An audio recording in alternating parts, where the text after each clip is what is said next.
Welcome to my YouTube channel learning with dignity. My name is Garima. आज हम कर रहे हैं क्लास 8 हिंदी एनसीईआरटी वसंत का पार्ट 12 सुदामा चरित और इसके रचनाकार हैं नरोत्तम दास जी। इस पाठ का उद्देश्य है सच्ची मित्रता के महत्व को बताना। प्रस्तुत दोहे श्री कृष्ण और सुदामा की मित्रता पर आधारित हैं। श्री कृष्ण द्वारका के राजा थे। उनके बाल सखा यानी बचपन के मित्र का नाम सुदामा था। सुदामा बहुत गरीब थे। सुदामा आर्थिक सहायता के लिए अपने मित्र के पास जाते हैं। उनके मित्र श्री कृष्ण किस प्रकार से उनकी सहायता करते हैं, आज हम यही इन दोहों में पढ़ेंगे। तो चलिए पहला दोहा पढ़ते हैं। सीस पगाना झंगा तन में प्रभु, जाने को आही बसे के ही ग्रामा। धोती फटीसी लटी डुपटी, अरु पाए उपानहु को नाही सामा। द्वार खड़ो द्विज दुर्बल एक, रहो चकीसो बसुधा अभिरामा। पूछत दीन दयाल को धाम, बतावत अपनो नाम सुदामा। तो इन पंक्तियों का अर्थ है, जब सुदामा अपने मित्र श्री कृष्ण से मिलने उनके महल पर पहुंचते हैं तो उनकी दशा को देखकर द्वारपाल उन्हें द्वार पर ही रोक देते हैं और अंदर जाकर उनकी दशा के बारे में कृष्ण जी से वर्णन करते हैं कि प्रभु, द्वार पर एक दुर्लभ ब्राह्मण आया है जिसके सर पर पगड़ी नहीं है, शरीर पर कुर्ता भी नहीं है, जाने किस गांव से आया है, फटी हुई धोती पहनी है, पैरों में जूते भी नहीं हैं और अचरज भरी दृष्टि से सारे तरफ यानी आसपास की चीज़ों को देख रहा है। आपके महल के बारे में पूछ रहा है और अपना नाम सुदामा बता रहा है। द्वारपाल की बात को सुनकर श्री कृष्ण सुदामा की तरफ दौड़ते हुए जाते हैं और कहते हैं, ऐसे बेहाल बिवाइन सो, पग कंठक जाल लगे पुनि जोए। हाय महादुख पायो सखा, तुम आए इते ना किते दिन खोए। देखी सुदामा की दीन दशा, करुणा करिके करुणा निधि रोए। पानी परात का हाथ छुओ नहीं, नैनन के जल सो पग धोए। मतलब इन पंक्तियों में श्री कृष्ण जो हैं उनकी दीन दशा को देखकर कहते हैं कि तुम्हारे पैरों में कितनी दरारें पड़ गई हैं, जगह जगह कांटे चुभे हुए हैं। मित्र, तुम इतने दुख झेल रहे थे और दुखों को झेलने के बाद भी तुम मेरे पास नहीं आए। सुदामा की दीन दशा को देखकर उनके मन में करुणा जागी और श्री कृष्ण के आंखों से इतने आंसू बहे कि सुदामा के पैर धोने के लिए श्री कृष्ण को परात में जो पानी रखा था उसे छूने की तनिक भी जरूरत नहीं पड़ी, लेकिन उनकी आंखों के आंसू की इतनी धारा बही कि सुदामा के पैर जो थे धुल गए। इस तरीके से उन्होंने अपने प्यार को, अपने प्रेम को दर्शाया कि वो सुदामा से कितना प्यार करते हैं।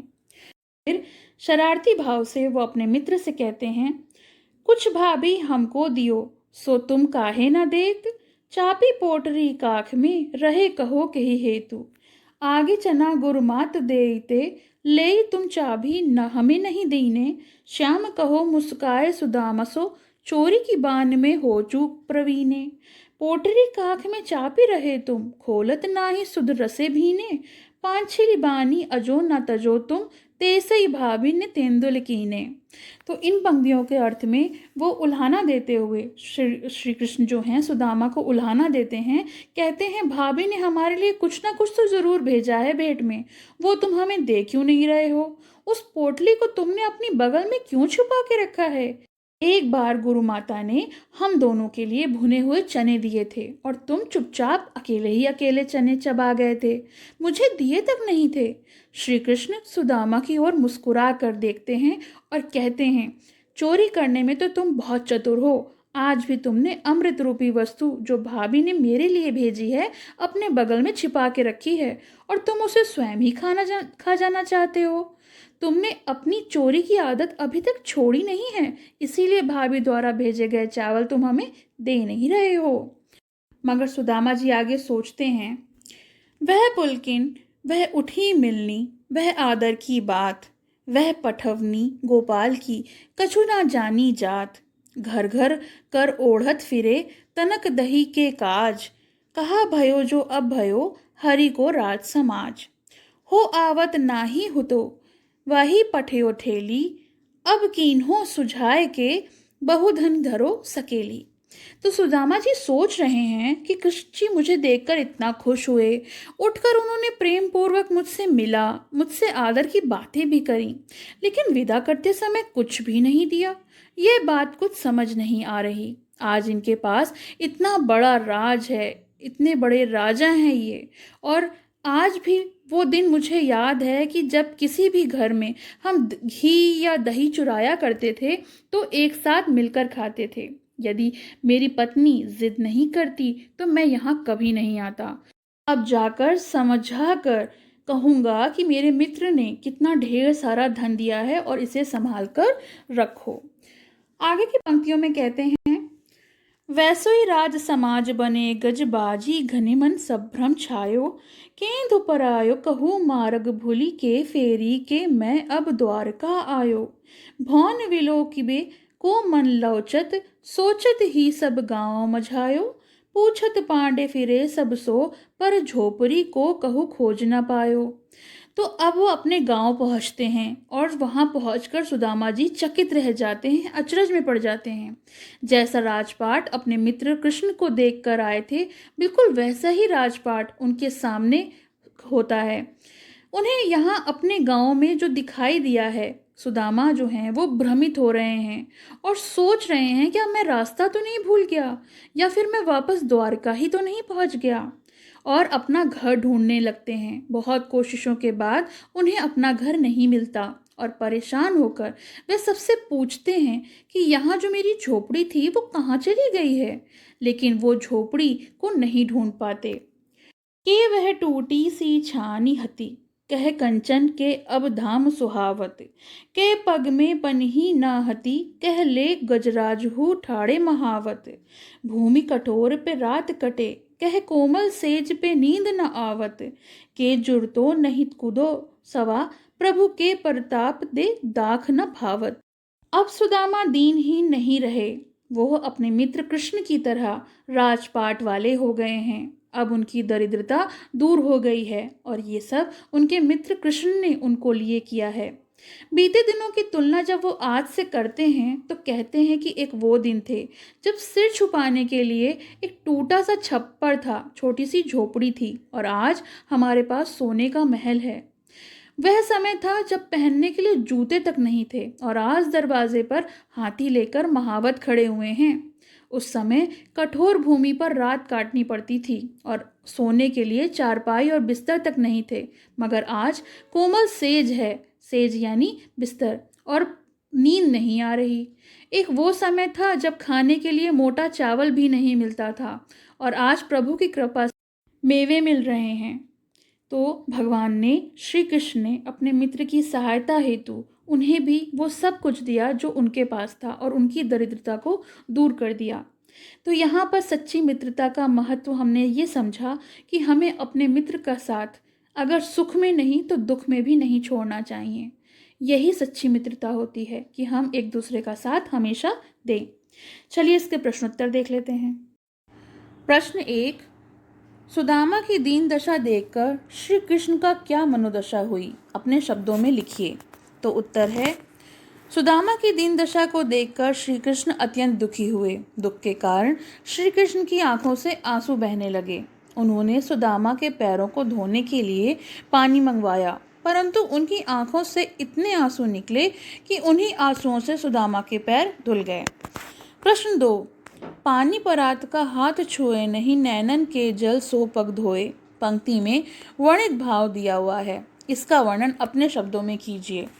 तो उत्तर है, प्रस्तुत दोहे में यह कहा गया है कि श्री कृष्ण ने अपने बाल सखा सुदामा के आगमन पर उनके पैरों को धोने के लिए परात में पानी मंगवाया, परंतु सुदामा की दुर्दशा को देखकर वो उन्हें इतना कष्ट हुआ कि आंसुओं से ही सुदामा के पैर धुल गए, अर्थात परात का लाया गया जल व्यर्थ हो गया।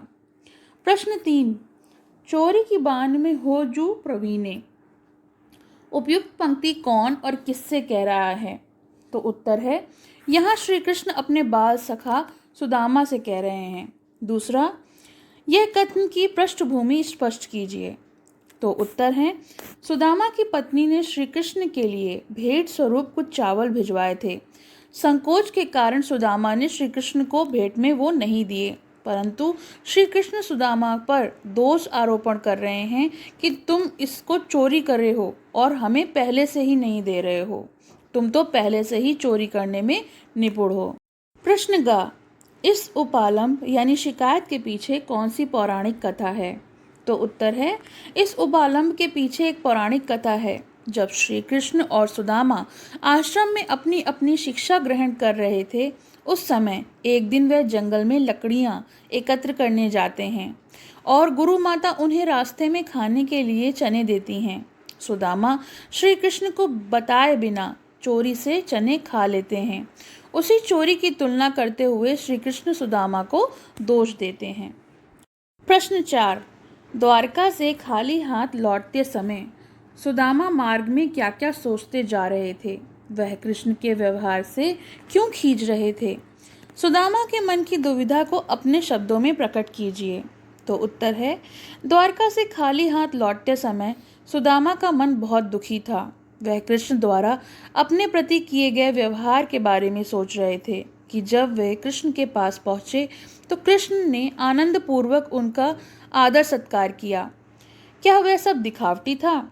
वे कृष्ण के व्यवहार से खींच रहे थे क्योंकि केवल आदर सत्कार के लिए तो वो उनके पास गए नहीं थे और उन्होंने उन्हें खाली हाथ भेज दिया।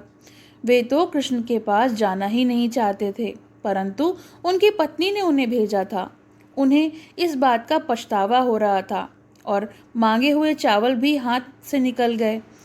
श्री कृष्ण ने कुछ उन्हें दिया भी नहीं। प्रश्न 5, अपने गांव लौटकर जब सुदामा अपनी झोपड़ी खोज नहीं पाए तब उनके मन में क्या क्या विचार आए? कविता के आधार पर स्पष्ट कीजिए। उत्तर, द्वारका से लौटकर सुदामा जब अपने गांव वापस आए तो वह अपनी झोपड़ी के स्थान पर बड़े बड़े महलों को देखकर भ्रमित हो गए कि कहीं मैं घूमकर द्वारका ही तो वापस नहीं चला आया। फिर सबसे पूछते फिरते हैं कि उनकी झोपड़ी कहाँ है और अपनी झोपड़ी को ढूंढने लगते हैं। प्रश्न 6, निर्धनता के बाद मिलने वाली संपन्नता का चित्रण कविता की अंतिम पंक्तियों में वर्णित है, उसे अपने शब्दों में लिखिए।